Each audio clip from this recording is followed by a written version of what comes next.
What's up everybody and welcome back to another episode of Fallout 4 Mods Weekly. This is a series where I show you guys some of the best as far as Fallout mods to come out each and every week. This week was definitely a big one. We got a lot of really good mods this week, and we actually got a lot of good mods on both PC and Xbox One. This is one of the first videos in a while that I've actually had 10 mods. That used to be the standard, but as modding slows down, so does the amount of mods I put in my videos, and I started to just kind of make it some better mods, but not as many. Nonetheless, if you do enjoy the series, I really encourage you guys to consider subscribing. I will be doing this series for Skyrim Remastered, so if you're a console user and want to see a lot of good mods for Xbox One for Skyrim in 2 weeks, then definitely make sure to stay subscribed and look out for those series. Now with all that being said, let's just get right into it.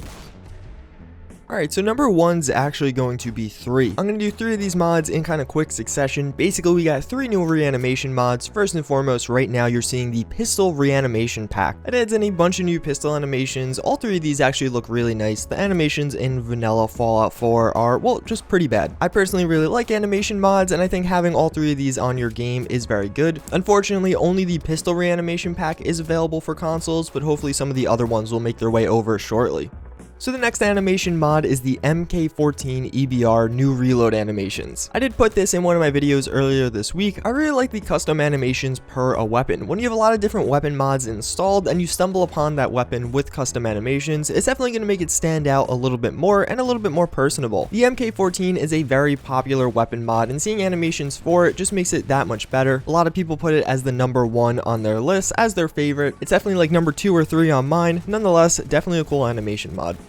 So last but not least of the animations, we have an AK-47 new reload animation. This is by the same mod author behind the MK14 animation, and both of these do look really good. I actually particularly like this one because it's almost meant to be a little bit more funny or dramatic. As you can see here, you kind of throw your mag away and then load it in, and everything's very dramatized and exaggerated. I just think that looks cool as an animation. Obviously this is totally optional, so if you don't really like the look of this, you could just totally ignore it. Obviously I do think it's pretty funny and I do enjoy the look of it. Actually using this made me want to use the handmade rifle again in like a playthrough or something. I never really got to experience that mod properly because I've been focusing so much on weapon mods and not just DLC weapons. Nonetheless, that's going to be the 3 animations, so if you like any of those, again, links in the description down below. Only the pistol one is available on Xbox though, unfortunately.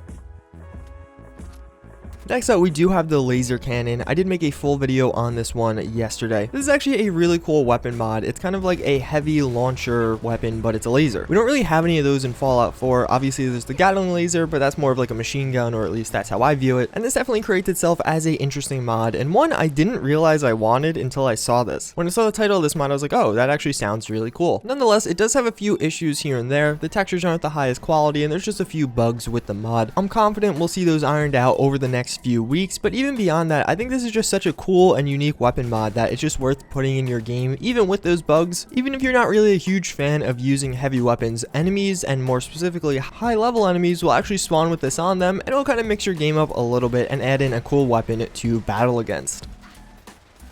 So next up, we have the USS Quincy. This basically adds in a new Minutemen styled player home. It's not like you technically had to have sided with the Minutemen, but obviously if they're aggro to you, if you try and do the quest to unlock this, they will start attacking you. So probably wouldn't work out too well. Although you theoretically could just kill them all, so I guess you have that option as well. Nonetheless, there's actually an intro battle to get this where you have to take down some pirates, and it's just a very cool little battle. I wish we had more scripted battles like that in Fallout 4, and I hope other mod authors take inspiration from that, because it was just a lot of fun and I greatly enjoyed it. On top of that, this is actually a very cool player home. It is a proper settlement, so you can kind of build up a pirate ship to be however you would like it to be. It's also pretty strategically placed as on the southern part of the map, and there's really nothing for us to kind of fast travel to or live down there. It's kind of a vast empty area as far as player home goes, so it's nice to have this option here, and definitely one of the more unique player homes available.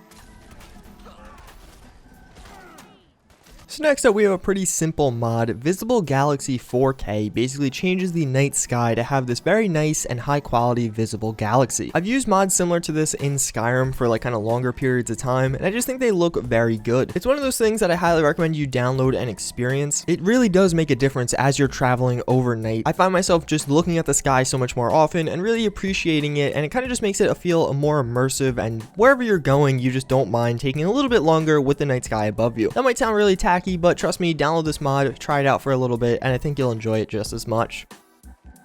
Next up, we have Lexington Interiors. This is a mod that basically gives a lot of the buildings in Lexington a bunch of different interiors. If you don't know, that's kind of the city surrounding the Super Duper Mart and the Corvega assembly plant. Previously, they would just be boarded up and kind of just be buildings that aesthetically looked pretty nice, but there was nothing going on there. Now there are 26 new buildings with interiors. A lot of them have enemies or a little backstory and just something interesting to do inside of them. It makes exploring that kind of city a lot better, and actually all around, even if you don't use them, it's just kind of nice to walk through it and see those are all little options I have. If one day I just was walking through here and wanted to jump into one of these buildings, you could have a little story or a little battle for you to experience and kind of keep the game a bit more interesting. Mods like this are really awesome because they add content to the game, although not changing anything drastically. It just kind of populates a lot of the stuff left undone with the final version of Fallout 4. Definitely worth a download. It's available on PC and Xbox One, and I just think it's one of those mods that's good to download for your playthrough. So next up, we have the Outfield Retreat. This is a new player home mod in Diamond City, specifically in the outfield portion of the Diamond City Market. You know, that massive unused space right outside Diamond City Market. It basically adds in a little trailer there. There's a lot of nitty-gritty details, as you can expect with all of ELIWNORA's mods, but it is a fully functioning player home. You don't have any quests or anything like that. You just kind of walk in and, hey, this is mine now. It has all the proper storage that you would need and all the different crafting tables. Those actually look pretty cool. They're like miniature versions of regular crafting tables. I don't know, I just found them to look pretty cool and actually cute. Nonetheless, another great player home mod. It's nice to see this over the regular Diamond City player home. I didn't really like that one too much, and there's definitely a lot of people that didn't want to take advantage of the settlement system and have to build their own home, and this is a good alternative to just kind of live somewhere and have it populated for you.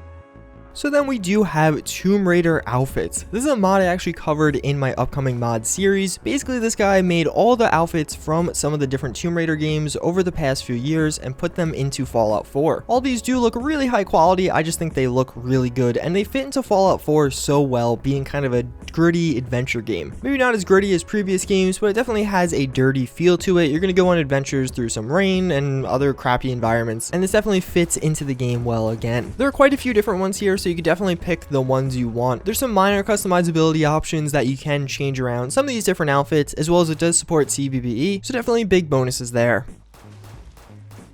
So next up, we have Star Wars the Lightsaber. I did put this in a video earlier in the week, but I was having kind of technical difficulties with my ENB. Fortunately, I got those fixed, and really, this is just the definitive lightsaber mod. There have been mods of lightsabers in the past, but nothing even compares to the quality and just details that this one holds. This is by Magnus. He is a very popular mod out there. He releases stuff very regularly, a lot of normal pistol mods, but now he has branched out into a lightsaber. One thing this does that a lot of the other ones don't is it actually has a really nice illumination. So obviously lightsabers glow. The other mods out there didn't really get that glow down. It kind of was just a sword that kind of had a small glow around it. This one, when you're holding it, especially in the dark, you don't really need a Pip-Boy. It'll just illuminate the area around you. That's a really cool effect and definitely one of the better features of this mod. On top of that, it just has a ton of different customizability options. You could change kind of what kind of damage you want it to do, what color the blade is, the length of the blade, if you want it to be two-handed, one-handed, etc., etc. You could also change the different hilts, which I know is a really widely requested feature on some of the previous lightsaber mods that this one is finally bringing to the table. All around, it's a very cool mod. I definitely think you should check it out. One of the best lightsaber mods out there right now, and all around, just a good time. That's gonna pretty much wrap it up for this one though, guys. I do hope you enjoyed this video as always. Probably shouldn't have made 10 mods because I do have a midterm in 2 days and I'm definitely not prepared for it, but alas, I'm making YouTube videos instead. Again, as always, I thank you for watching. I do hope you enjoyed, and I hope to see you all next time. Later.